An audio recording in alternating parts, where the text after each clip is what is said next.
Hey guys, um, I know that previously I made another video that was showcasing the first half of my music collection, but the reason it ended so abruptly is because I ran out of space on my camera. So, boy, was that embarrassing. And secondly, I'm going to try and film the rest of my CD collection right now. But this time I took notes. I took some notes as to what I'm going to say, so there won't be as many awkward pauses, I hope. So, anyway, let's get to it. Okay, recently I rearranged some of the order of some of these CDs, and as also I got a few more cassettes too, and like one or two more records. So the notes I have are based on the old arrangement of the albums, of the CD albums that I have, but anyway, I'm still going to go through them as best I can. Don't quite remember if I did Paul and Storm, but I'll do it as the notes say anyway. Okay. Feel like a news reporter. I'm just reading the cards, the teleprompter. Anyway. Perfect Pussy, Say Yes to Love. Now, this album is the second album from this band that I have. The first being this demo tape that they made. It's an alright album. It's pretty loud and not very appealing. Not very appealing. In retrospect, I don't know why I got it. Maybe I wanted to complete, like, the collection that I had, but it got good reviews in this one magazine, this one internet article, talking about female punk bands. Yeah, this is fronted by a woman. That's one of the reasons why it's kind of appealing to me, but the woman just screams. You can't understand a word she's saying. She's just screaming. But yeah, it's kind of annoying. And I played this CD at my old job at Goodwill, and my coworkers did not like it at all. And in retrospect, I'm sorry, guys. I shouldn't have made you listen to my stupid stuff, my stupid crap. So, anyway, this right here. If you like that kind of stuff, yeah. Okay, now we're not fooling around anymore. I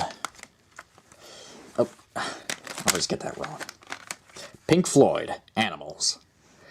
Now, this CD was a gift from a personal trainer that I got from a personal trainer that I had at the YMCA. And I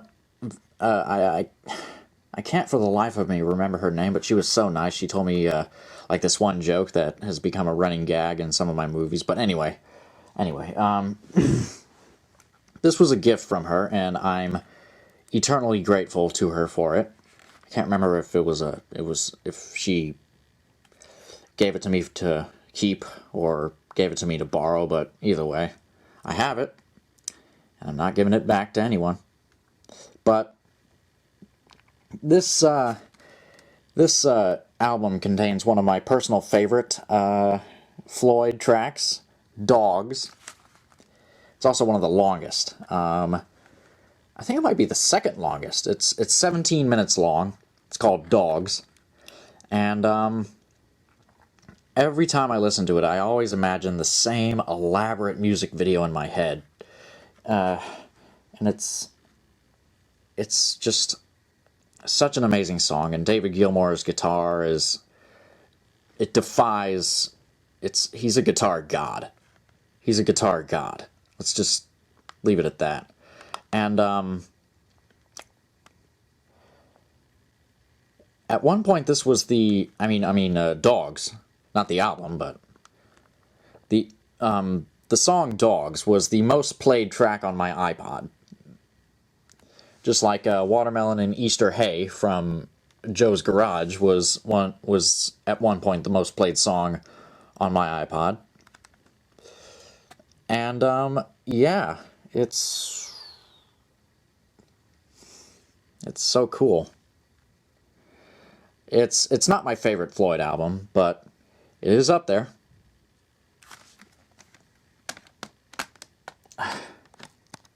All right, now the Big Kahuna, the Big Cheese, the greatest musical album ever produced, Dark Side of the Moon. Yeah, Thriller, Michael Jackson's Thriller, can suck it. This is where it's at. This really is the best album I have ever heard. It's my favorite musical album of all time. It was the first CD that I ever bought with my own money. And I hate to say this, but I never really got it until like a couple of years ago. I never really understood like the messages or like the philosophical themes. And it was, and once I got it, it was like, oh my god, this all makes sense now. It's awesome. And my favorite track on this CD, Time. Oh, well, it doesn't have the track listing on the back. Oh well. Time. Taking away the moments that make up the dull day. Yeah, those lyrics really, really ring true to me. And in a bad way, in a really, really negative kind of way. Because I do feel sometimes like I'm wasting the moments that make up the dull day, and that someday I will eventually find that 10 years have gone behind, and also that I will have missed the starting gun. No one told me where to run. I missed the starting gun. And it's sad. It makes me sad when I think about it, but sometimes the saddest songs are often the best songs. And same thing goes for like a song like When the Circus Comes to Town by Los Lobos. It's a good song. It's a good song, but it's an even better song to listen to when you're sad, because the blues, you know? Man, this album, the best. Just the best. Hey, I really did it this time. Okay. Now, start off with a bang and end with a whimper, huh? But anyway, Pink Floyd's Echoes. Echoes, the best of Pink Floyd. It's a greatest hits album. Not much more to say other than that. It belonged to my brother. My brother got it as a Christmas present, and I guess he gave it to me. And really, there's not much left to say other than it's a greatest hits album. In one of my videos, I actually confused this album for metal, which I'll get to in a minute. And,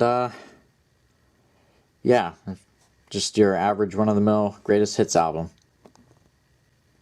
Not even some of their greatest hits. They're really not... Pink Floyd isn't really, in my opinion, a greatest hits kind of band. They weren't really a single-based kind of band. They were an album. They were meant to... Their music was meant to be listened with the entire album that they came on. And, it's really just, it's nigh impossible to pick out the greatest hit from any album that they've ever produced, because really they're really not that many, well,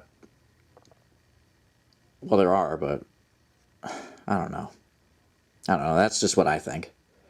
Anyway, Promise there wouldn't be any awkward pauses, but... Anyway, Echoes, the best of Pink Floyd. Yeah. Okay, here's another epic. Metal from Pink Floyd. Now, the only song I listened to from this album is a song called Echoes, which is the namesake of the Greatest Hits album, the aforementioned Greatest Hits album. And, I don't know why I listened to it, because it's quite a chore to get through, because it's another one of their longest songs, like 23 minutes. And, I really can't remember, for the life of me, like, what any of the other tracks sound like, except for two.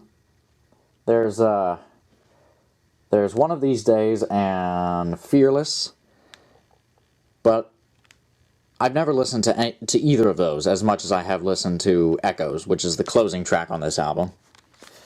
And,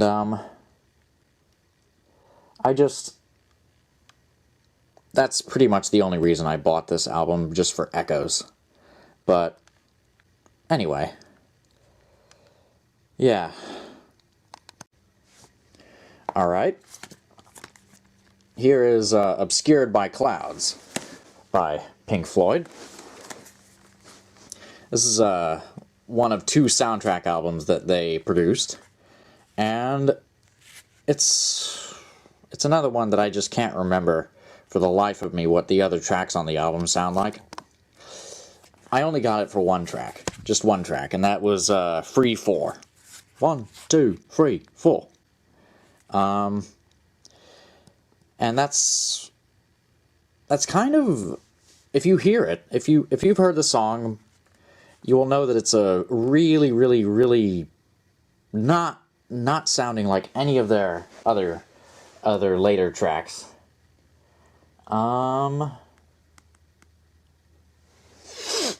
But in any case, I got this album at Cactus Music years ago, years and years ago, when I was playing some Dungeons and Dragons tabletop RPGs with my friends. We were at this anyway. When we took a break, we went to Cactus Records and we went to 59 Diner, and I got this.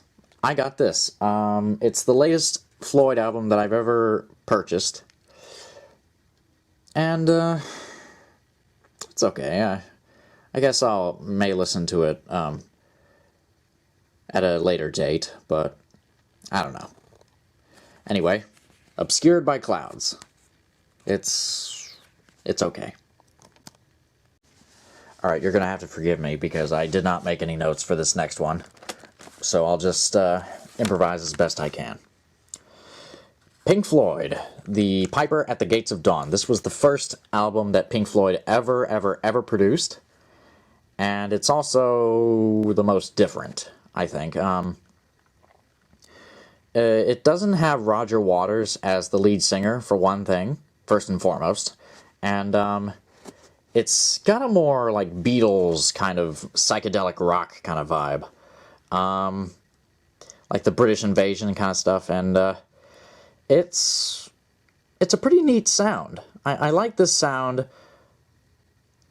I'm kind of having a hard time saying that I like the sound better than any of their other albums, but... it's a good sound, and I like the sound that Syd Barrett, the lead singer at the time, makes. He wrote all the songs, and he was the front man for just this one album, and then he went crazy, because he did a lot of drugs and stuff. But, anyway, yeah, Piper at the Gates of Dawn. I know a couple of songs by memory from this album. It's cool. Alright, let's see what's next. This right here. Pink Floyd's The Wall. Ah, man, this is a classic.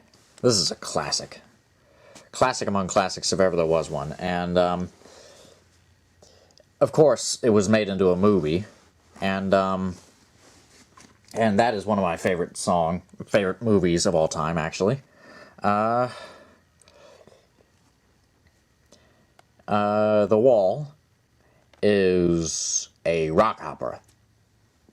And, man,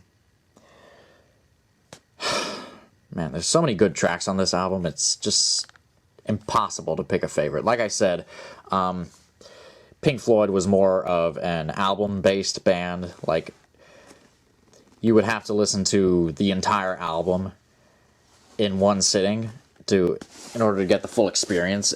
You couldn't just listen to one song and be done with it. Because they never had one song, one definitive song. They had many songs and many albums. And it was... But anyway, this is probably my second favorite Pink Floyd album.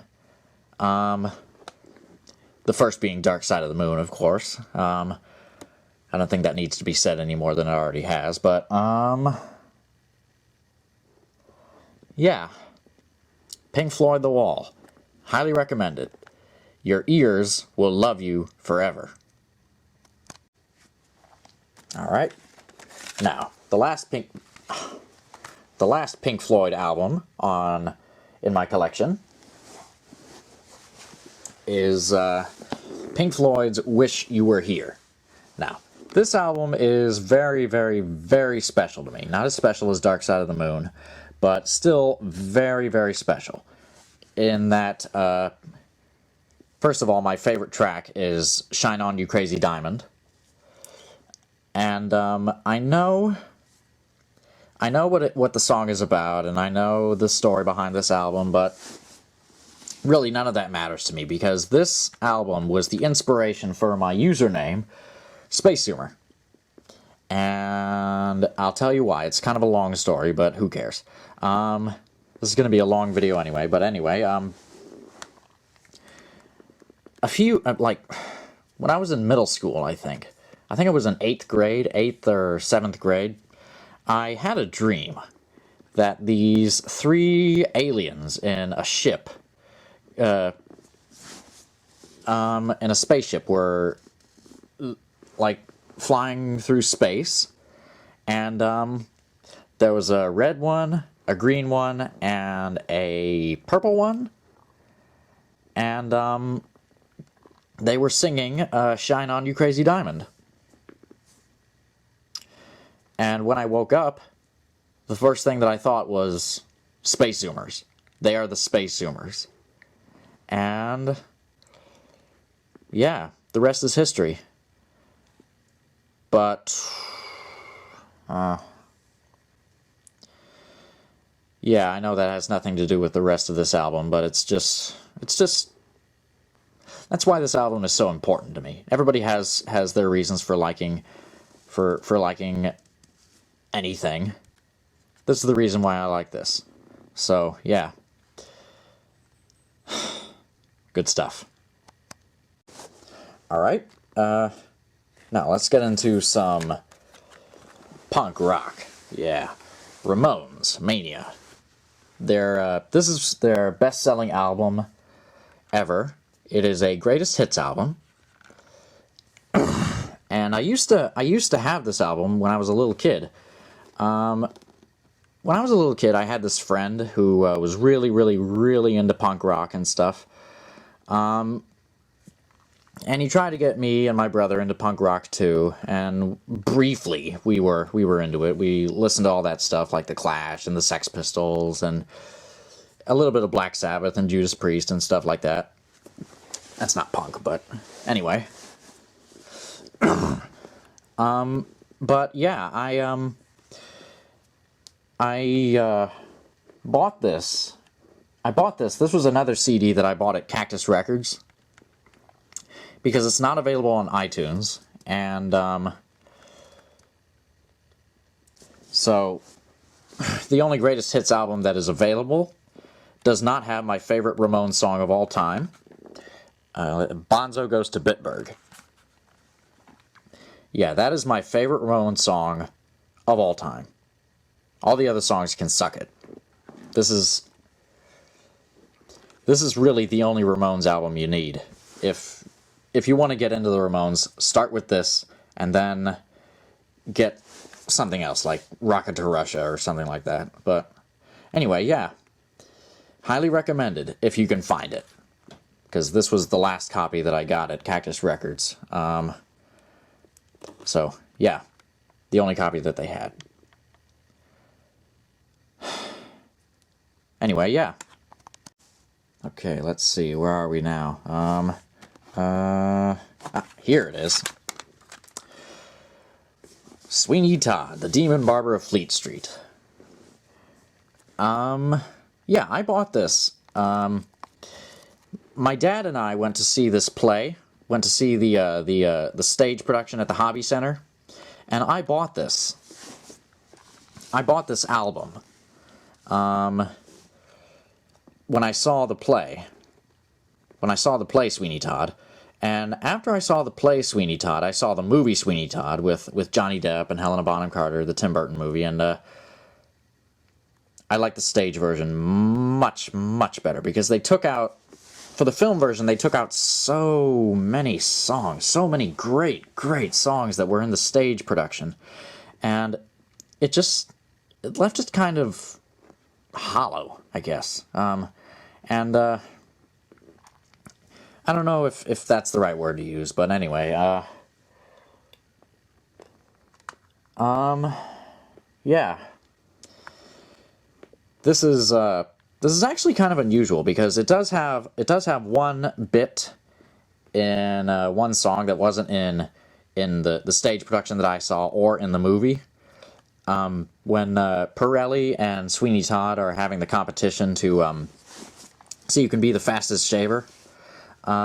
There's this one segment in the song that they sing where Pirelli sings about pulling teeth, and of course Todd wins that competition too, and that teeth pulling song is not in any of the other productions. It's only on this one. So yeah, learn something new every day, and Angela Lansbury is pretty awesome. So yeah, Sweeney Todd, the Demon Barber of Fleet Street. Swing your razor wide, Sweeney. I put it in the wrong place there. Anyway,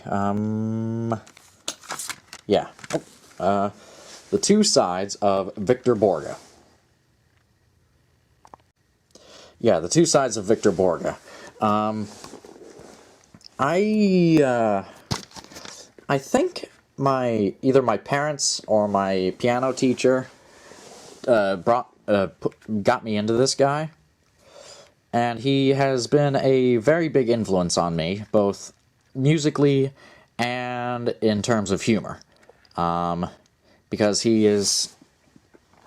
just is clean, and he just does so many neat tricks on the piano, and they're all funny as anything, and it's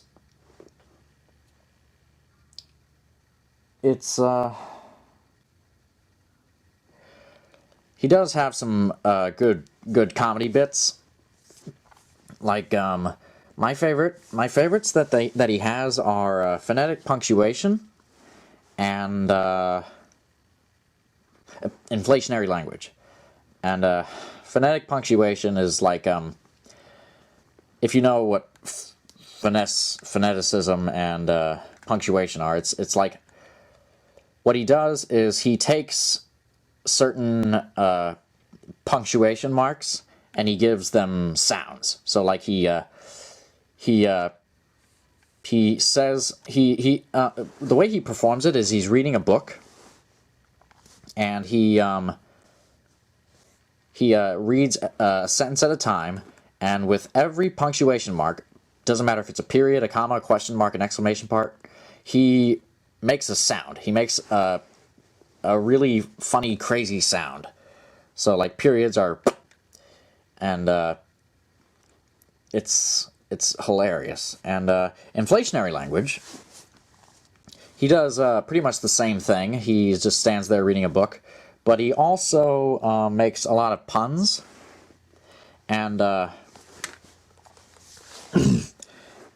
he says that the English language has a lot of hidden numbers in it, like wonderful, fork, create, tenderly.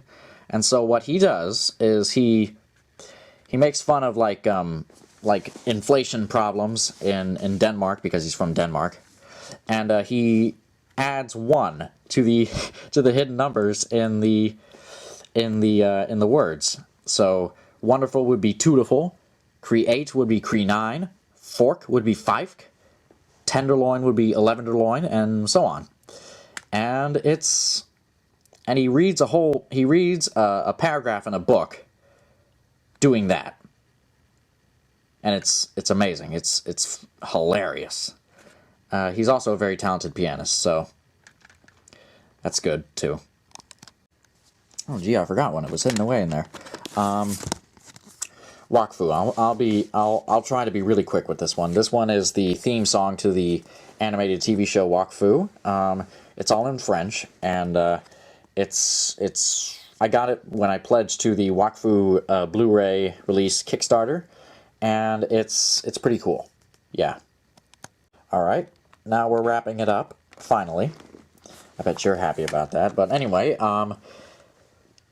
Warren Zevon, Bad Luck Streak and Dancing School.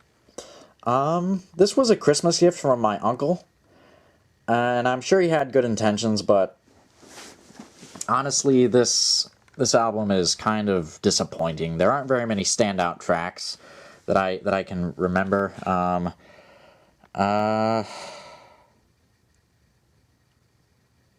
No, I apart from Play It All Night Long, which is a song that I don't really even like that much. It's disappointing. It's mediocre. And I'm sorry, Uncle, but it's just a bust. I'm sorry. All right. I'm gonna have to be careful with this one. Yeah. Preludes. Rare and unreleased recordings from Warren Zevon.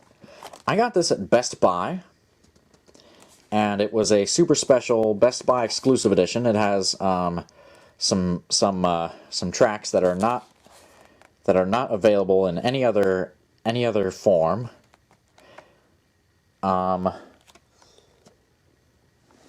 And it has a lot of old tracks that were never released, and old recordings and outtakes and stuff, and it's pretty interesting. And on the second disc, there's 2 discs in here. On the second disc, there is an interview with Warren Zevon, and that is very, very interesting too. Now, I think my favorite track off of this album would have to be the either Empty Hearted Town or Werewolves of London. But it's not the original Werewolves of London. It's an alternate recording, and it's really fun. It's a lot of fun to listen to, and he says a lot of stuff that he never said in the original recording of the song, and it's just a riot. And yeah, I really recommend this for anyone who is a fan of Zevon, and yeah, it's cool. Okay. Now, Warren Zevon, A Quiet Normal Life, Greatest Hits album. Another Greatest Hits album. Yeah. There's a lot of really, really good Zevon tracks here. And I would just, if you want to get into Warren Zevon, you should start here. In fact, if you want to get into any band at all, any famous band at all, you should look into if they have a Greatest Hits album and start there, because you know, Greatest Hits. And But yeah, there's a lot of essential Zevon tracks here, like Werewolves of London, and An Excitable Boy, and Rollin' the Headless Thompson Gunner. And I think at one point, Rollin' the Headless Thompson Gunner was another one of the most played tracks on my iPod.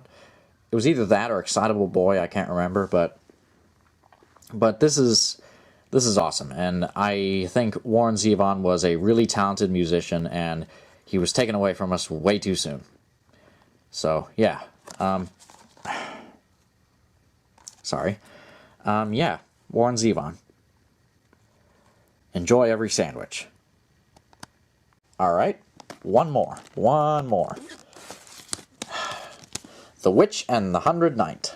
Natalia, the Dark Album. I got this with bundled in with the PS3 version of The Witch and the 100 Knight, which I got it when I got it at GameStop, and it's quite a catchy little album. A lot of the tracks on there remind me of like Tim Burton songs. Like, same thing with the art style. The opening track, Maho Magi Macht, is my favorite track on the album, and that was also one of the most played tracks on my iPod, and because I used to listen to it on loop at my job at Goodwill when I was picking up computers and stuff, and I would listen to this one song on loop to drown out all of the other stupid songs, all the other stupid music that the guys were putting on. And yeah, sometimes I knew when to keep some certain musics to myself, and this was one of them. But yeah, if you can find this, pick it up. Alright, and there you have it. There's my CD collection. So I guess next up is cassettes, and then finally vinyl records. So stay tuned for videos about those. Or don't. You know, doesn't matter to me.